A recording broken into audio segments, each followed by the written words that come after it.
Welcome back to the Total Focus Podcast. I'm your host, Paul.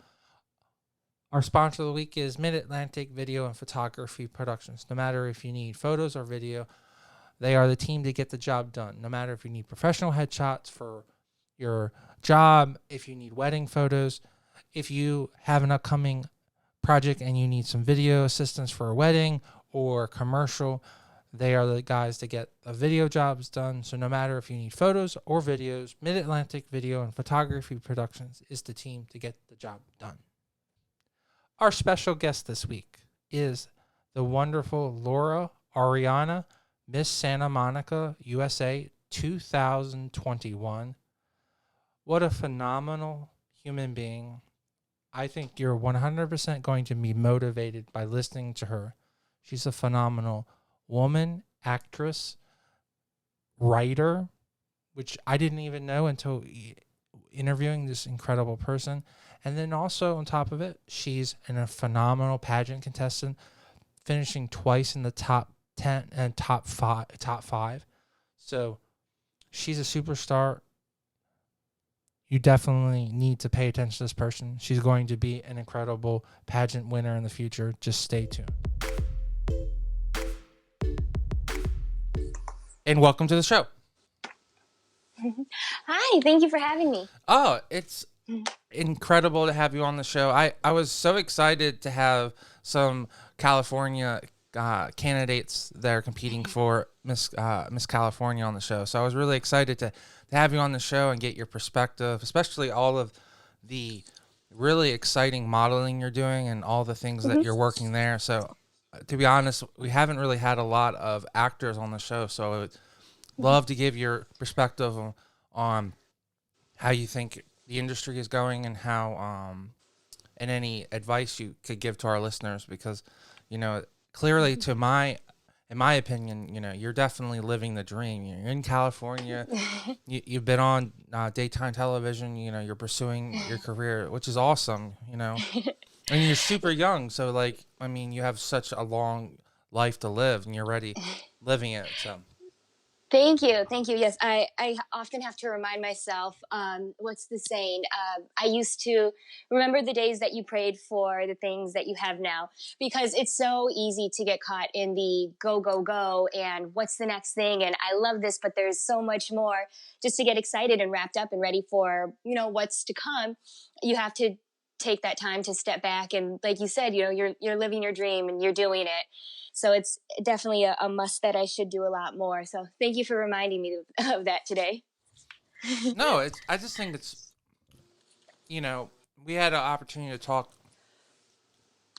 off camera for a little bit, and one of the things that I noticed that was really great is that you've already achieved so much in the previous state that you lived in, and doing so well, and now you've come to California and you've really blossomed. So it just shows that you're in the right industry and you're doing what really is geared to you. Like, if someone's a great plumber, after they find out that they're a great plumber, they excel at it. It seems like acting and modeling is definitely what you were born to do. Definitely. And it very much progressed into that. I started off my early life thinking I was going to be a writer, and I still enjoy doing that. But just one thing led to another, and my writing led me to create a mentoring program. My mentoring program led me to see the platforms available in the pageant world. So I did the pageants. The pageants led me to my first agency, and I'm still involved in all of that. So it's just a progression of knowing yourself, loving what you do, and diving further into it. And then you find the place where you fit in best, which for me is here, modeling and acting. So where's the intersect? Are you modeling at a young age? Did you get into pageantry? What comes first? And how early did you start? Was this something you started in middle school, high school? I got my first ever headshots my senior year of high school, but I didn't really pursue it until I was 17, was when I signed with my first agency in Michigan, which was Unique Models. And that was after I had done Miss Michigan Teen USA. So it all started around then, my end of my junior year, beginning of my senior year of high school. Actually, I think end of my senior year. I'm sorry, end of my senior year of high school. So is the intersect really um pageantry that really progressed your whole industry and got you on your path, or is it something else that allowed you to really jumpstart everything? Pageantry's really been the foundation. It's definitely where it started for me, to where the life that I had and then the life that I was going to have, this life really did intersect there. And since then, pageantry has been kind of the foundation that I go back to. I love how much the pageant world aligns with who I am and who I want to present myself as in the modeling world, in the acting world. It's really something that I think has been the pivotal point. And like I said, I keep going back to it. That's why I keep competing in the Miss USA state system. I love it. Now, we did an interview and we had some audio difficulty, so we're redoing this interview. So, one of the things I remember you saying in our previous interview is that we really broke down how you got into it. So you've done other pageants, and that's how your mother wasn't really into it, right? From what I recall, is that correct? Is that how the story went? The story went that my mother really wanted, what do you say, like a girly girl, a daughter. I was more of a daddy's girl and a tomboy, and I was a little bit of just a spunky, kind of crazy kid. And this pageant flyer came to the house, and my mom was like, I signed you up. You're doing it. She didn't sign me up. She just told me that she did. And my initial reaction was, I don't like this. That's not like me. It sounds so silly. But I decided if I'm not going to like something, I'm going to know for a fact why I don't like it. So, hey, I'm going to do it. And that was my first pageant I ever did, which was NAM, the state pageant of NAM. And there was like 50 to 100 contestants. I won Miss Congeniality. So I got the little bug for it. Actually, my dad took me to the orientation, which is so funny. My mom told me I was going to do it, but my dad took me. And like I said, I won Miss Congeniality. I got the bug, went back, did a MAC pageant. I won the state there, went to nationals. Next year, I did Teen USA and placed top 15. Then that's where I kind of got into the USA system. But the thing that I made a big to do on our previous interview, and I'm gonna do now, is that you won congeniality, which means that you won over all the contestants, which is the hardest part because everyone's competing against everyone, and they thought that you were so. I mean, to me, that's a bigger reward from a pageant society thing, that all of your colleagues think that you're so incredible. So to me, that already shows that like you're on the path. Like, you didn't win the pageant that year because the judges didn't like the way you like the outfit. It was my first ever pageant, yeah. Right.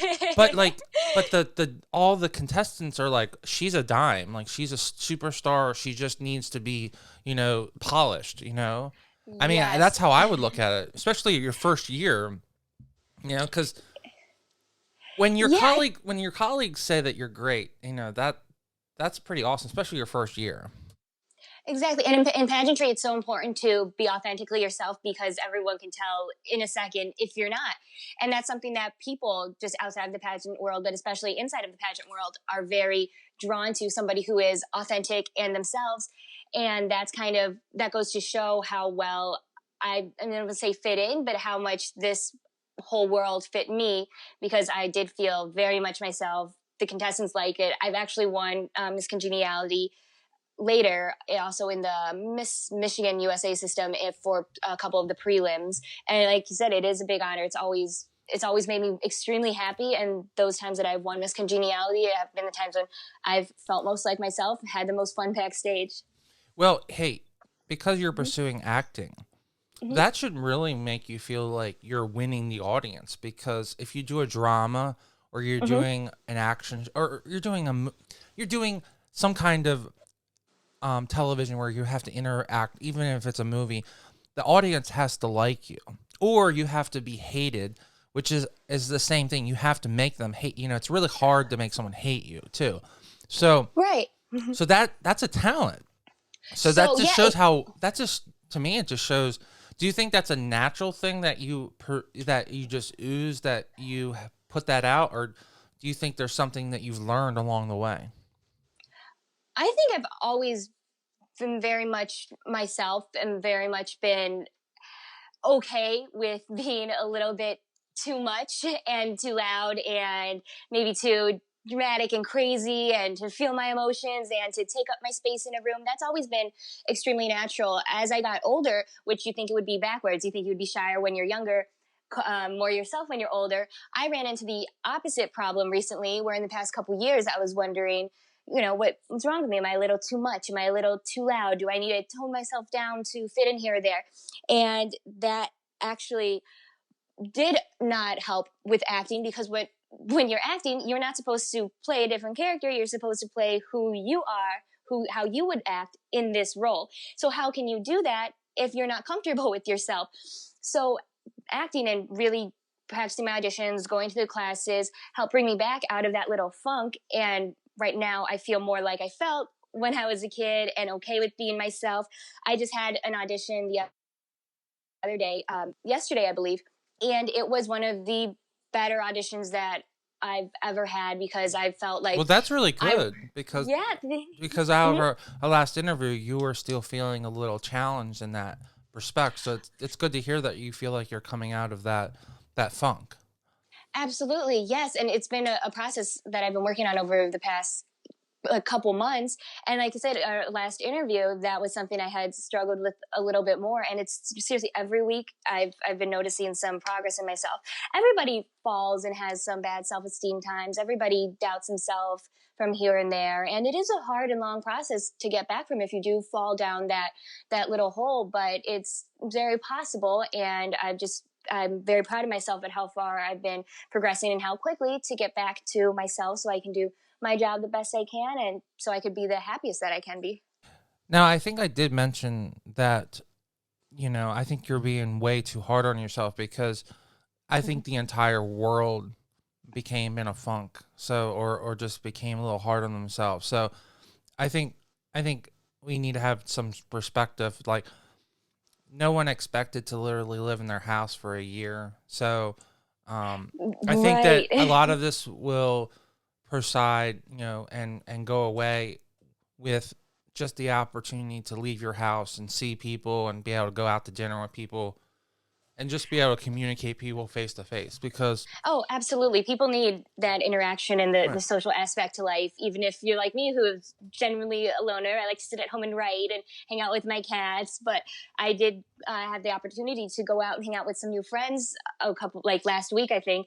And that helped a lot. And I've been talking to friends more. I've been getting out. And it's crazy how much that does help, how much we've been deprived of that without even realizing it, and how much it does affect your day to day, and then looking back, your overall just I would say emotions. So that's been a big improvement, being a little bit more social. Yeah, and this is always a challenge. I mean, and on top of it, you're in your early 20s, so your early 20s is always challenging. And on top of it, you're competing for one of the most prestigious pageant titles in the entire country. So you have that other ongoing stress, along with just being an actress in California and, in Hollywood, where they have all those ongoing stresses.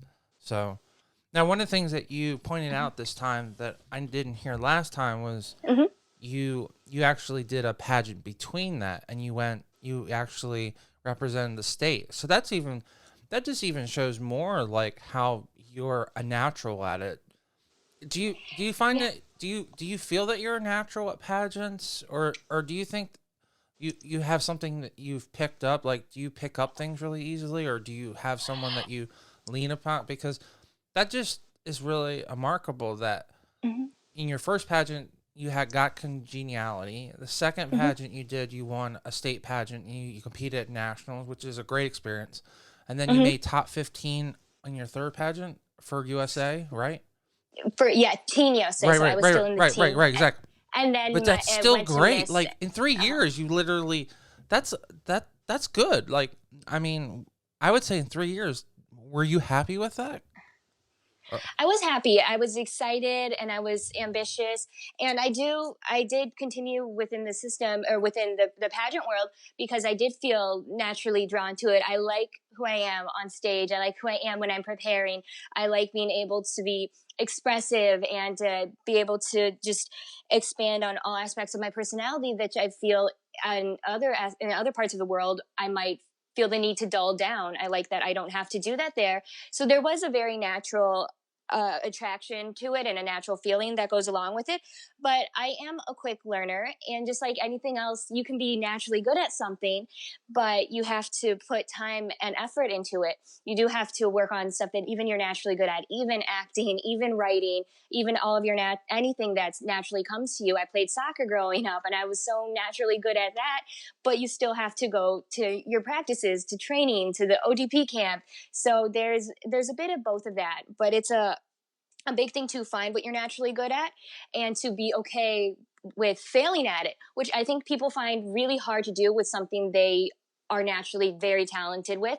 Once you fail at something you're very naturally talented or feel as you fail, it's a big discouragement because you think, hey, I should be good at that. I shouldn't be here. I should be doing better. So it's a little bit of both. Know that you have natural talent and natural ability to do something, but just know that obstacles come. There are ups and downs, and every time that something doesn't go your way, it means that you have the opportunity to improve and expand. so you mentioned that you played sports. So do you Mm-hmm. think sports play any role in being in like a good mental state when you were younger, or being in good shape, or do you think it, that sports in any accord are just a good thing to really add to that pageant experience and also training? I think all competition and anything that you have to be competitive in and mix focus with getting physically fit and physically ready is a wonderful thing for children to have. It's a wonderful thing for adults to have when you're in a competition mind state. And as long as you know that, and if you're in a competition mind state, you're competing to be better than yourself. If you're excited about something, yes, you want to beat the opponent as in soccer, but you want to feel good. You want to do better. You have this whole mixture, like I said, of physical and mental where you're being your best self. You're excited, you have your adrenaline, you are just overall healthy, and that's something that creates a mindset to push yourself in the best ways possible. And if you have that when you're younger and you grow up with that, it's a huge asset to have as an adult. Before I'm going to do the pageant, I'm going to get back into boxing because I like the mindset that I'm in when I'm pushing myself, when I'm training, when I'm doing something that's hard and makes me sweat and makes me have to wake up early. So I think it's a wonderful thing, and a pageant, just like any other sport, is a competition. Well, I mean, and also you get the benefit of it sculpting your arms and giving you that really defined lines with the arm. Oh, So, I mean, there are those pluses too. So, absolutely. I think that your physical appearance is a big reflection of your mental health. So when you are in that right state of mind to be able to get up to, I mean, obviously working out makes you fit, but when you have the other aspects of it, like I am going to eat healthy today, I'm going to work on myself, I'm going to do this and that habit, which is going to make me look good. Of course, your body's going to react to that in a positive way, and you're going to keep your muscle a lot better. You're going to get more toned. You're going to overall look better and glow, as well as just feel better. so you competed in teen several times in. I competed in two other teen pageants, or one junior teen, two junior teens. I'm sorry, and then Teen Michigan once, and then Miss Michigan. Okay. And then each time you've done really well in Michigan, right? I think the last time we talked about this, that you really you you made like top 5 in the Ms category, is that correct? I made top five in the Miss category my first year, which got me very excited to go back through my courses of the time competing at the Miss Michigan pageant. After that, I did place first runner up And then a you few years. you even outdid yourself, and you okay. So, and I think I remember saying something to the fact that you the best part about it just shows that like this is something you can do. So, Hmm. so do you feel that, like, is that why you can keep on going back to pageants, that you felt like that you just need to finish that consummate, finish everything out, or would you be happy if you never won a title? So I do feel as if I want to feel finished. I by the time I'm done with pageants. Does that necessarily mean that I need to go to Miss USA?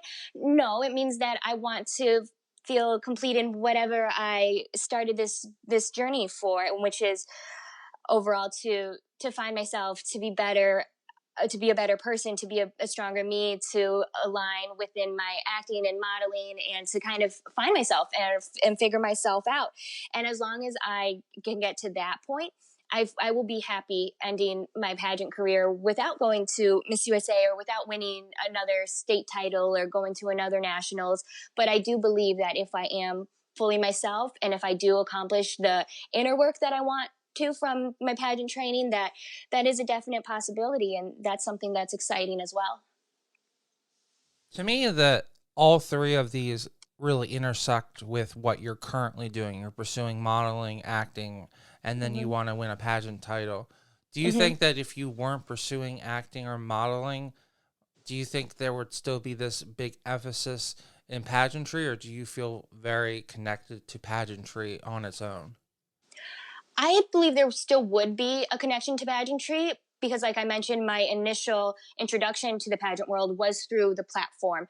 So I started a mentoring program when I was in high school that actually received 2 national awards. And it was this mentoring program that taught middle school age girls how to identify your goals, chase your dreams, lay out a realistic timeline.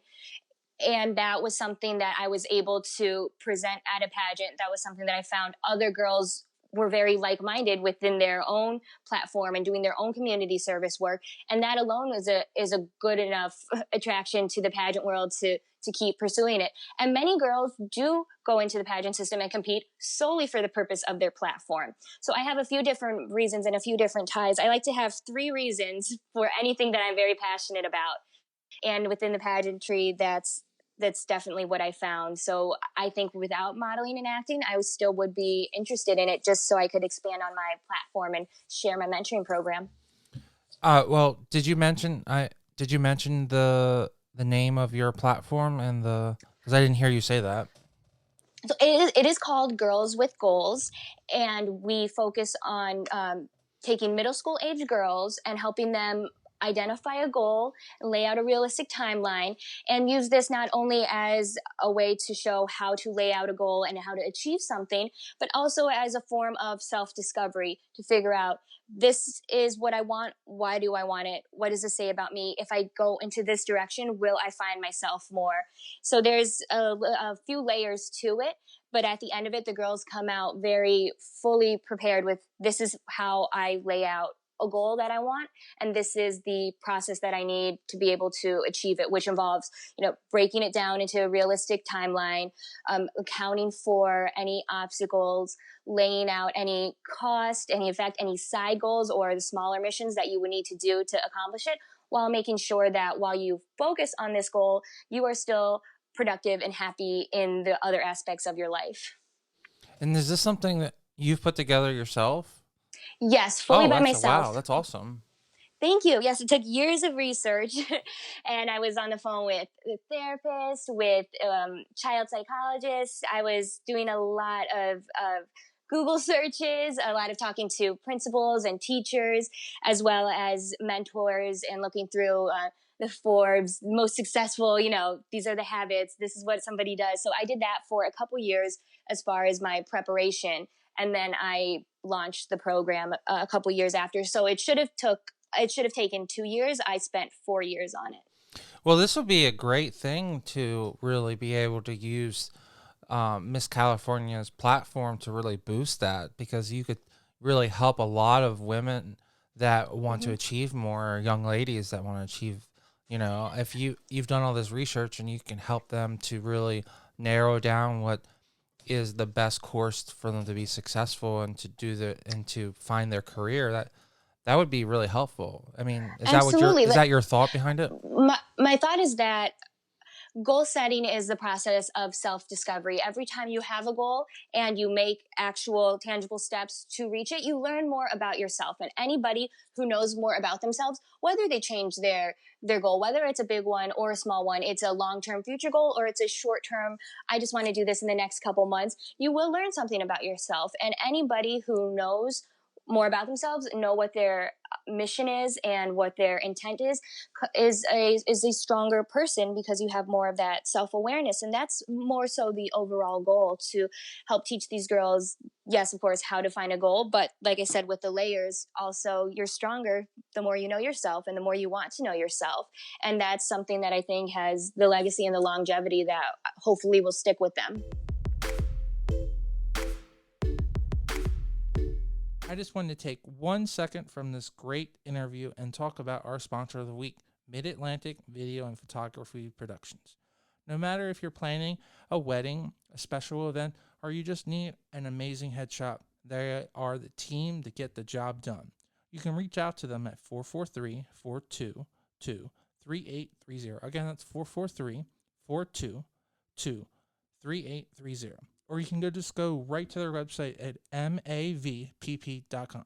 Now let's get right back to the show and listen to this great interview. So at this point, you've now transitioned from Michigan to California. So how did that transition go? Was the goal always to do that?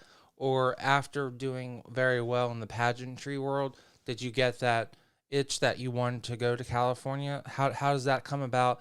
And then how did you make the connection with doing a California pageant? Because that's a huge leap. I mean, you're going from a small pond into a large lake or a river or ocean. So Absolutely. That's so funny that you use that terminology, because recently I was in an interview. And I'm sorry, I was in an audition actually, and they asked me to describe myself by using an animal. It just came to me really quick, but it stuck with me. I said I'm a shark. I'm not mean, I'm not vicious, I'm not scary, but I expand to the size of my environment.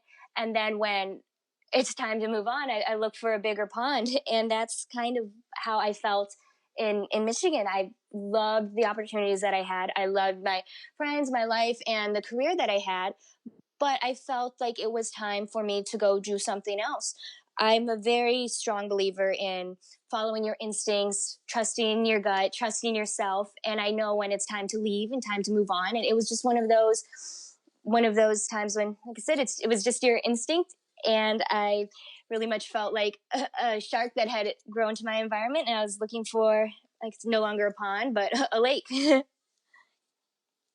Do you feel that the challenges that you have now are going to be challenges for the rest of your life, or do you think you're going to need a larger pond or a larger lake, like, or do you think that this is always, there's going to be lots and lots of revolving changes, opportunities, or do you think that you're going to have to seek other opportunities in the future too?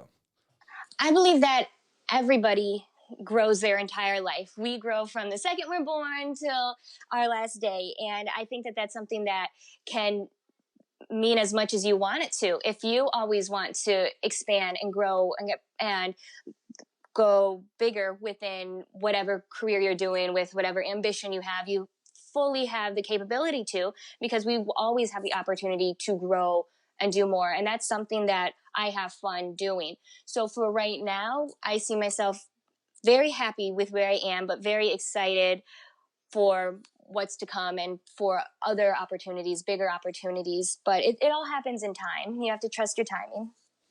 So I guess what is there any difference between competing in, I guess some people consider Michigan to be an East Coast city. Some people consider it the Midwest. Is there any, what's the similar, I mean, are the pageants basically the same in California compared to that? You know, I'm sure it's operated exactly the same way, but like, is the feeling the same way, or is it, there's more pressure? Or? It's a different feeling. It's a different place. It's a different environment. And every different state has something different to offer. And you can see that within the pageants at national level, any national competition you go to, every state has their own style because every place has their own style. Everybody's coming to represent from a different background and from a different, like I said, environment. So it is different, and I do feel more comfortable here, if in an odd way, if that makes sense. I know it's a little bit scarier, and it has a little bit more of a bigger what would seem to be a bigger and scarier competition, but I feel very happy because I'm happy within my career more so than I was before. I'm happier with my living environment. I'm happier with my personal life, and I just feel a lot more comfortable here. So it is different, but it's still just as good, if not better. I would assume that you feel more talented and more prepared by working with even more harder competition. The old saying, "Steel can only sharpen steel," kind of the philosophy. Absolutely. I love that saying. And it's very true. You push yourself when you have to. I find within myself too, I like most people, when it's a slow day, you get a little lazier. You know, what's in motion stays in motion, what's not stays at rest. So definitely when you have that little fire that's lit under you, you have the opportunity to push yourself harder, which is a great feeling, and that's definitely something I'm feeling. So, what's your thought right now? Like, how have you competed several times in California? What? No, this will be my first time competing in California. So you're really like this is a now. How many more opportunities do you have to compete in USA? Do you have several years still available on the clock? I have 2 more years to compete, but I'm not sure if I would continue. Like I said, I do just want to end my pageant career feeling the best about myself that I can. And right now I feel very good. So no matter what happens, I think that this might be my last year. And then I'm excited to move on to shift my focus to something else. Well, I and like we started this, your actual acting career is really taking off.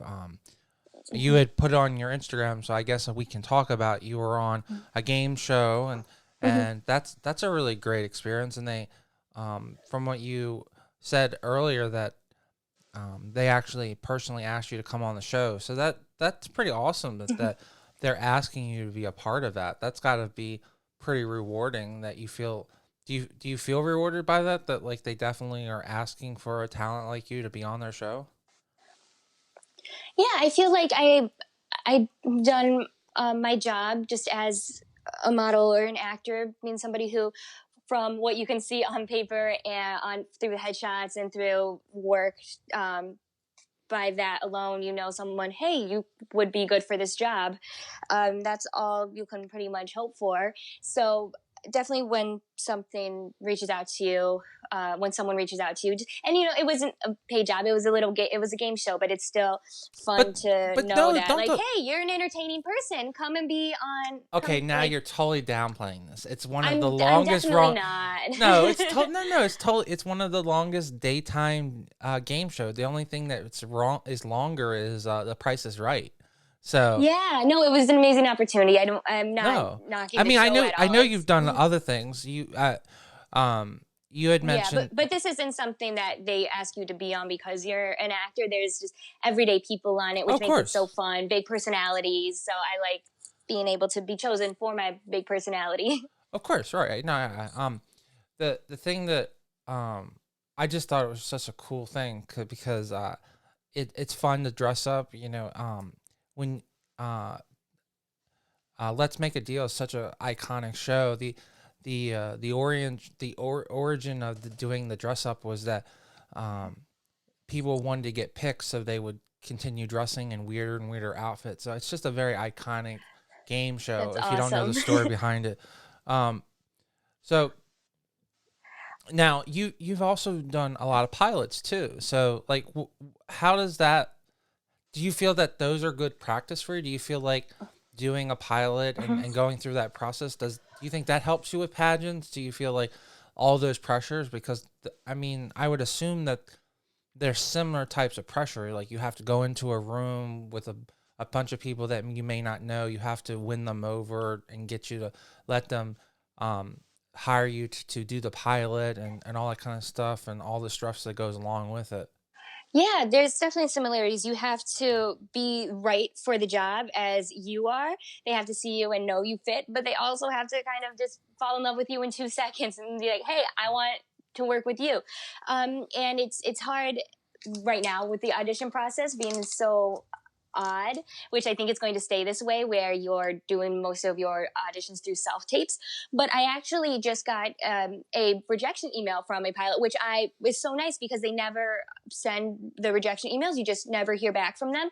And I got it just a minute before we got on this interview actually, and my agent sent it over because they said, "Hey, let Laura know she made this a very difficult decision. We did not see the character the way that she did it, and that was just an amazing thing. We hadn't pictured the character done the way that she did it. We really liked it. We did go in a different direction, but we hope to work with you soon." I mean, So do that you think that's some great feedback absolutely, because because they I usually don't give you feedback, so that's pretty yeah, awesome, right? getting any feedback is great, and then hearing that the feedback came because they liked your style of doing something, that's a really good feeling. Even though it seems like a rejection would be a bad thing, it made me feel good. I mean, to me, I would take it the totally other way. I would totally take it as a positive because it means you're Yeah. definitely hitting the right beats. You know, it's like Hmm. music.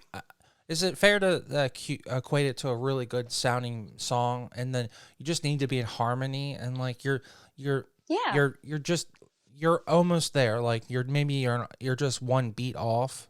Because if the casting director is saying that we rethought the entire character based on the way I mean You performed, yeah. that's pretty like we're gonna change the whole character. I mean that's pretty awesome, right? It is. It's very awesome. It's and with booking work, it's a numbers game. I Oh do yes. so many auditions, and I try to post as much as I can for on Instagram for the work I do or the auditions. But it's gotten to the point recently where I can't keep up. But with posting, I will every now and then. But it's a lot of auditions for the opportunity to get a few callbacks for the opportunity to book one job. So it's definitely a numbers game, and it's just you will match up with the right role, with the right booking, with the right production and cast and crew, and everything will line up just as long as you keep putting yourself out there. And if you are authentically yourself, if you're feeling good in the roles that you're doing, the right roles will come a lot quicker. I don't think you're being fair to yourself because aren't you also a lot of times you're in NDA, so you can't even talk about certain stuff, right? Yeah. So like I think whatever opportunities you have the opportunity to post on, you shouldn't feel that you're not giving your audience enough insider information. Like Hmm. you got to take care of uno first before like Hmm. I know you feel that way. I just like I don't think you need Right. to, I just Yeah, feel bad that it's like you okay feel to. I just No, feel no, like it's bad that like you're trying to justify to like the audience like you know like I didn't post that much, but like I think it's hard for people that aren't in the industry and they wonder why you don't post anything and then you're talking about all this stuff. But when right. you're in the industry, you understand that like everyone has to sign an NDA. You can't talk about anything unless Hmm. it's completely dropped or it's already Or aired. after it airs, Right. right? And the things that are okay to post about definitely would be the commercial work or the commercial shoots that you're on, and those are mostly what I will post when it's something that's commercial, because that's okay. Now, do you So feel those are fun. do you feel that is challenging because do you think you get a bad rep that you're just a model? Because you're very, very gorgeous. So do you feel like you get that challenge that like people just put you in a box and you're just a model? I was worried about that for a while, years ago. When I first started, I actually was. It was something that I was worried about. And it seems so silly. But through the course of a few acting classes and just exploring my talent, I've learned it's okay to not worry about if people want to put you in a box, because you're not. You're not in a little box. You are entirely everything that you are. So don't hold back parts of you that are true too. Don't hold back the being pretty, loving your modeling job in order to feel like you are being respected, because you have the complete potential to be both, to have this pretty aspect to you, but you are also a full person. And if somebody wants to put you in a box, then that's their loss. So I guess for our listeners out there, you're willing to get a job either by pursuing modeling through what they would say the back door, or by getting an audition and getting it through the front door by getting hired that way. Is that the short easy way to short way to say it? I don't think I understand the analogy. So you could become really well known as a model, and then they hire you because you're well known, or they hire you as an actress because they think you're a well established actress. So okay.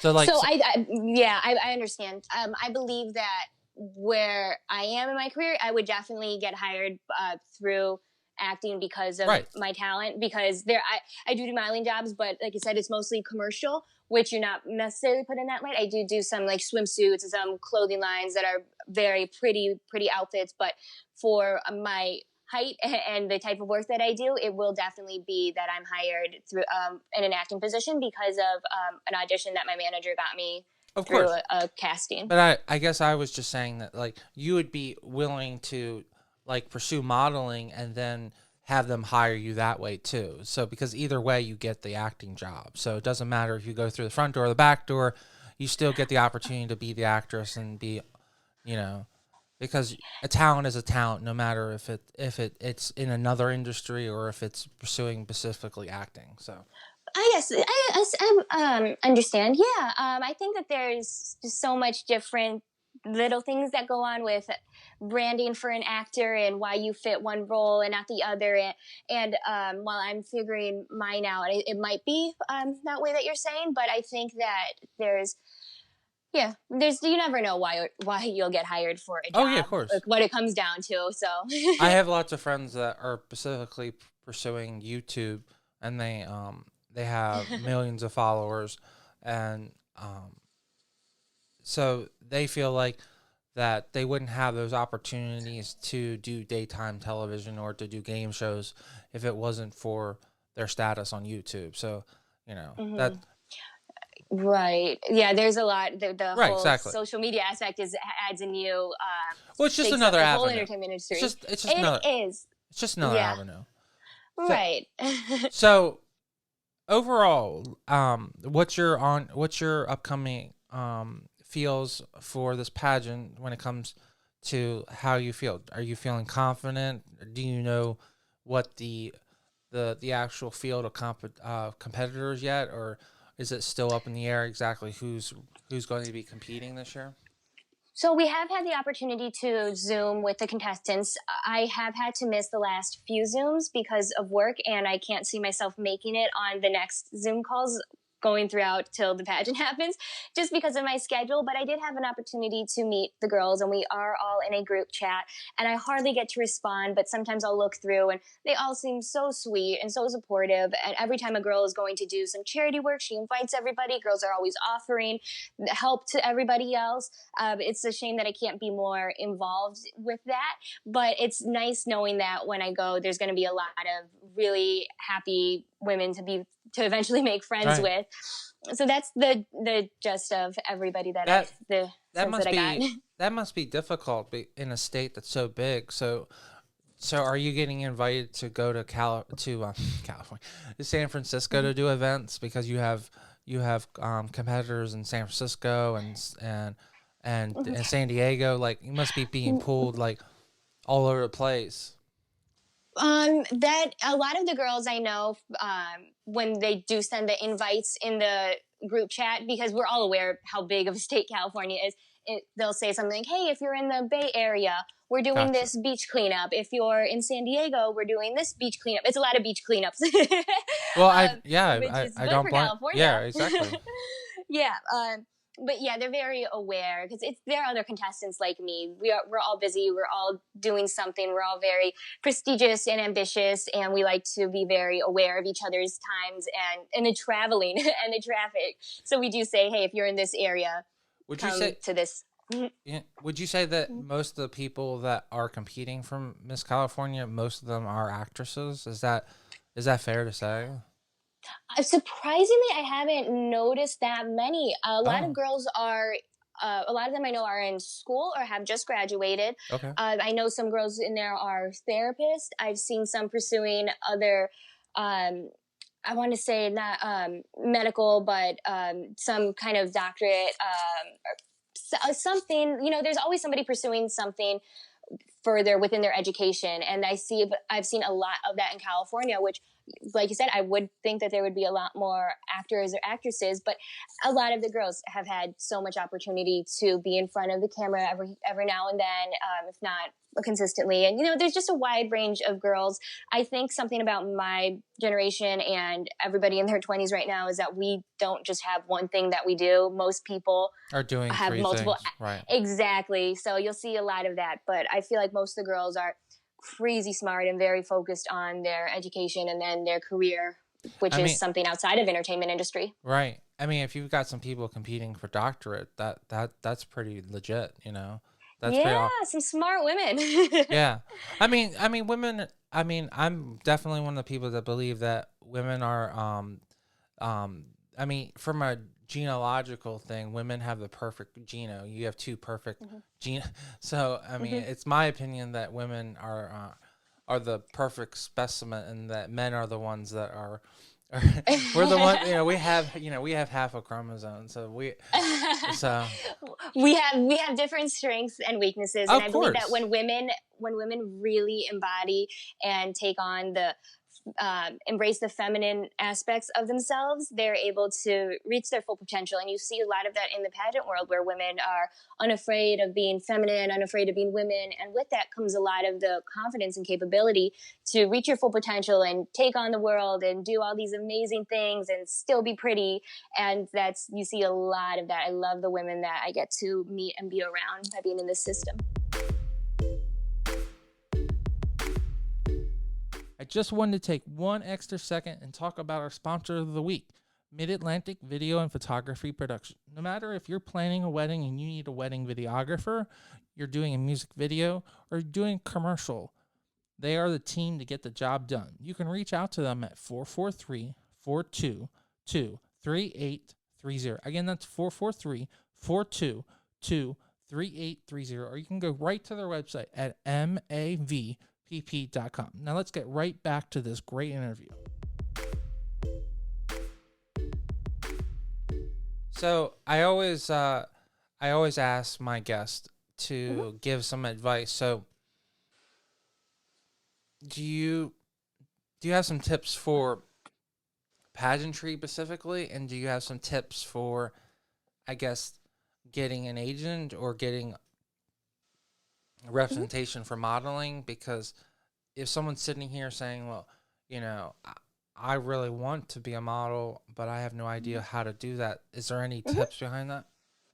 Absolutely. First of all, with anything, like I said, I'm a natural born writer. Research is what I'll always go to first, and what I'll always give the first advice for. So do your research. You need to know what type of model you are, what category you fit in. I know we shouldn't be, we're not categorized, and you can do anything that you want, but it's nice to know your own branding and where you would fit in best and the roles that you would be booked for. If you're a fashion model versus a commercial model, if you like to just do promos, if you're going to be an actor, there's so many different types of modeling that you can do, and there's different places and different agencies that fit that. So do your research for that. Know whether you need headshots or comp cards or digitals, and figure that out for yourself, and then go through the process to figure out the best person to take those pictures, where to submit them.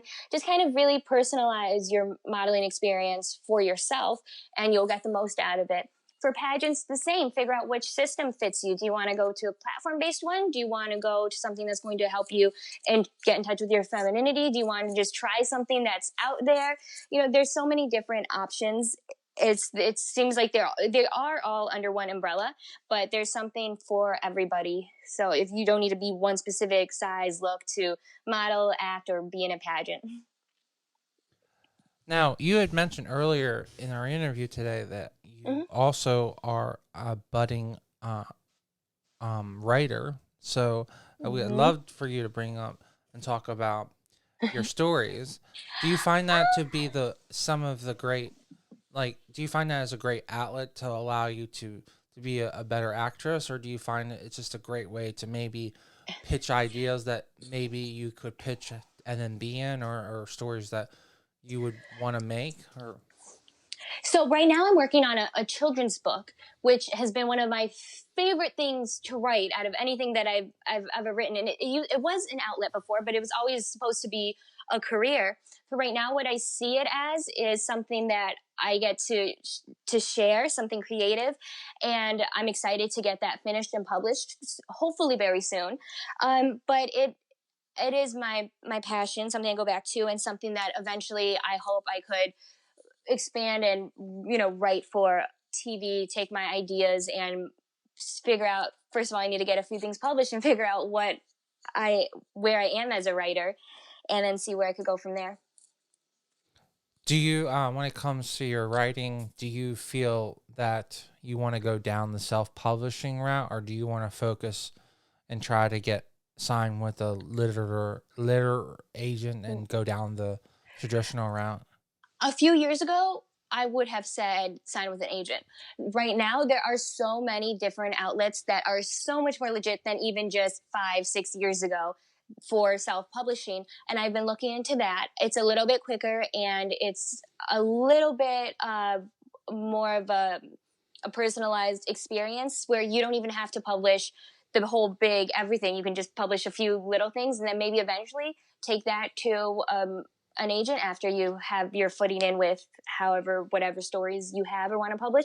So I think that's what I'm going to do. I'm going to get at least one story out, maybe two, just a few, just a few copies, and see how that goes, and then hopefully get an agent in the near future. Now, by the point of by doing that, I guess that's what I'm trying to say. By doing that, would that entitle you your trademark, or would you still have to some way prove that it was dated by a certain day? Because I know that for script writers, they recommend taking a copy and then actually mailing it back to you with a COD, like sign on delivery.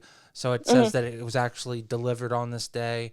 So then if anyone ever sues them about the script, you can show that, like, I wrote this script, like, literally, like. Yes, I'm very, very, very picky about being copied. I'm very I want to hide my stuff so nobody takes my ideas. No, Just like I'm any with other you on writer. that.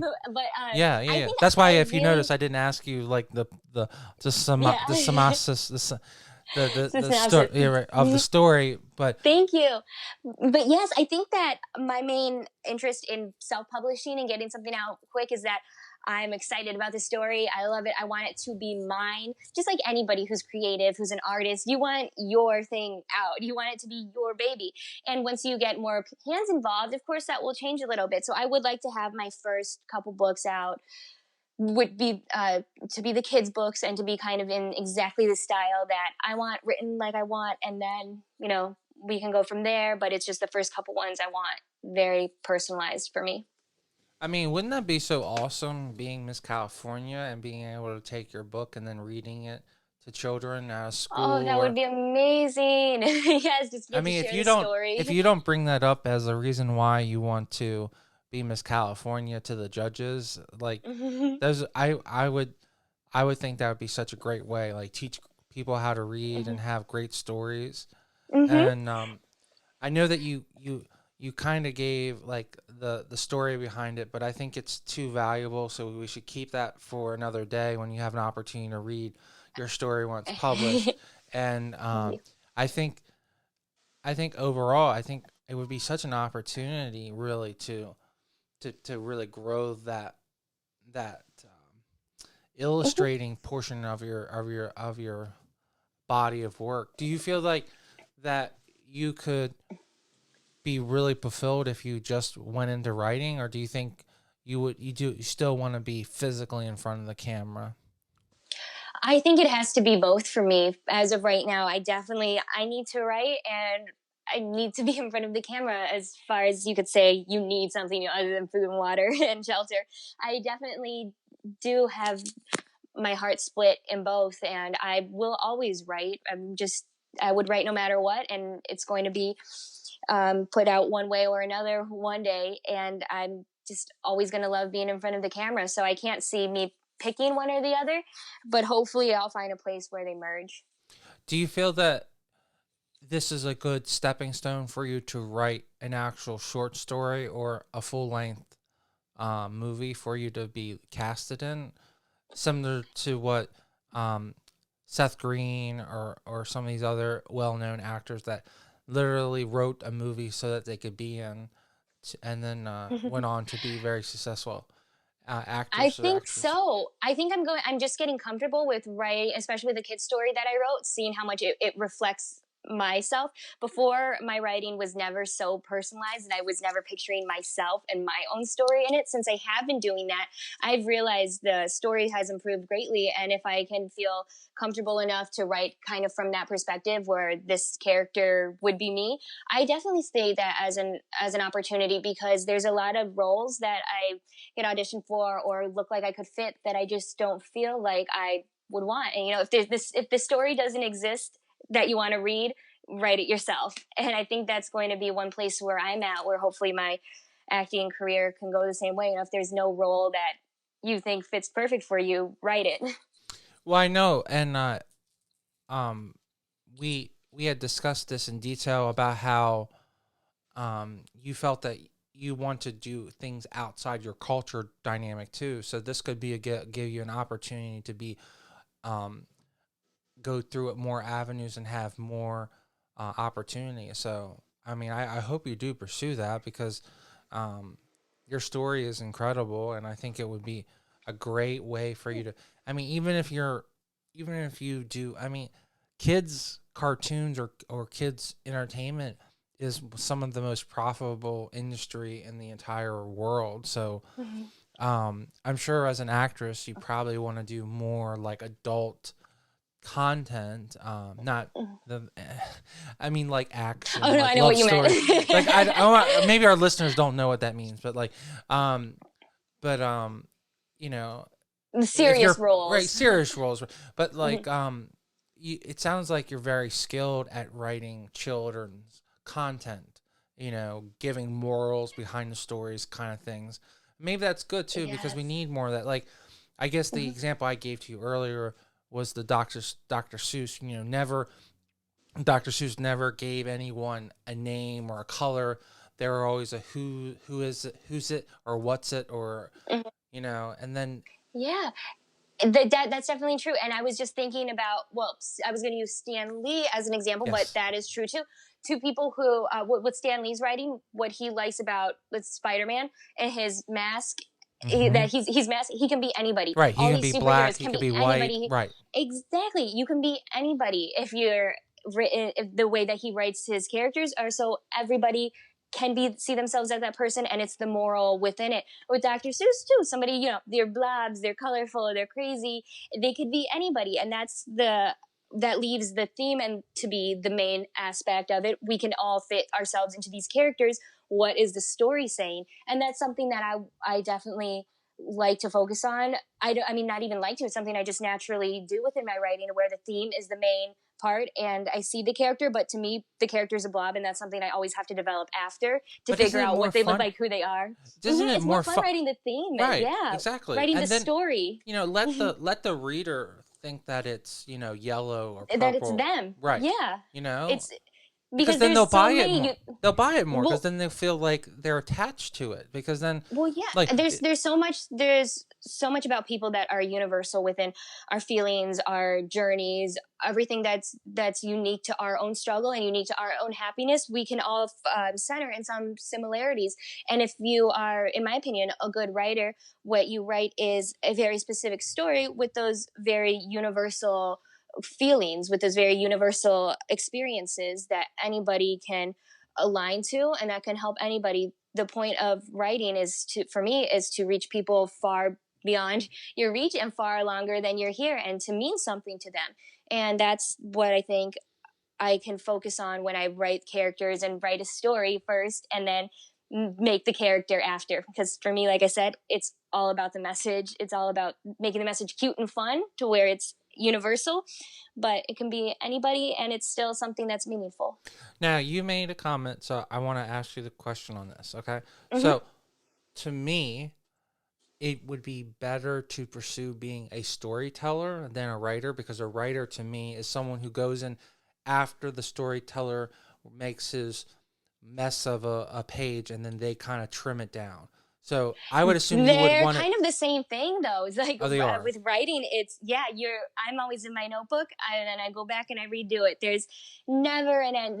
There's not a stopping point if you're a writer. It's not like you put something down and then somebody else really. I mean, editors and all of that, of course, too. But a writer is from the beginning to the end of the whole process, from the thought to when it's physically a tangible thing. It's just your story just has to get told, and you're going to make sure that it's told correctly. So there's a lot of just hands-on, you writing, rewriting, scratching it out, making the changes as it goes. The hardest part for me is to write one draft fully before editing. So that's something I need to really focus on to make sure I get stuff done, because I will go back and edit way too much. Of course. I mean, I guess from a technical standpoint, the writer is the technical but I would assume that you would see that George Lucas as a storyteller and that he's not Mm-hmm. really a writer. And like Dr. Seuss is a storyteller, not a writer. And then I actually would argue the are opposite you arguing it the other way? With Okay. George Lucas specifically, because what he wrote, they were better than when he. I'm actually, oh my gosh, I haven't been into. It might be backwards. Let's see, which ones did he write? He wrote. He Yeah, wrote I liked him better. right. Right, he wrote the first three and then directed the last three. Yes. If I'm Yes. yes. So better writer than director, better Right. writer than which I think is the kind of storyteller. I don't know. I'm a storyteller, but all writers are. That's the thing. You're telling a story, you're creating the picture, and that you definitely need other people to tell you no. in some aspects, Well, looking at somebody like that George is Lucas. true. I You mean, definitely need somebody to tell you no and to edit your own stuff to make sure that the no. story gets told the best way. But I Well, mean, and that's why I like being in front of the camera, because I'm a storyteller in front of the camera. I can be a part of the story. I can be a part of something. It is the story that I like.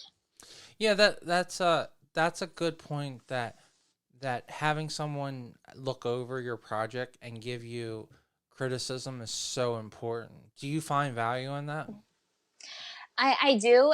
Eventually, in the process, at first, writers, Oh, we're so sensitive, very sensitive. sensitive. I We're know. so sensitive. And you'll give somebody your story, and then you see them make a little face, and you're like, what does that mean? What do you say? So you definitely do have value in that, but you need to get past the point to where your story's in a place to where you're going to have thick skin, and like, I just need this fixed. What do I need? Fix it for me. Right. Let me see your perspective. But that comes more towards after the story's developed to a certain level. Well, I mean, I asked you for an hour of your time, and you gracious me with a full hour. So I really appreciate you coming on, and I Thank mean, I you. think you're gonna do incredible at Miss California, and I wish you only the best, and I really hope that we can come back and talk to you as Miss California and talk about Miss USA, which is going to be so exciting. Yes. So maybe this will be the first Miss USA after quarantine. So hopefully everything will be somewhat normal, because having a big competition with a huge crowd is so much more fun than having it with a small crowd. So Absolutely, absolutely. Well, thank you so much for having me. I had a great time, and thank you for speaking with me all the times and Oh yeah, taking of all. course. Yeah. Hey, we can make this a regular occurrence. So I really appreciate the opportunity and the time. Yes, me too. Laura, thank you so much for being on my show. You are a phenomenal person. Do what you need to do to make yourself happy, and people will naturally gravitate to you. And don't let anyone get in your way. As always, I want to thank all of my wonderful listeners for your support and help. I also want to remind everyone that we also have our movie review show with my actor, wonderful co-host, Ivan Carlos, where we talk about movies. And then we also have this wonderful podcast called The Total Focus that you're listening to currently. So please like and subscribe on iTunes and on YouTube. And as always, please stay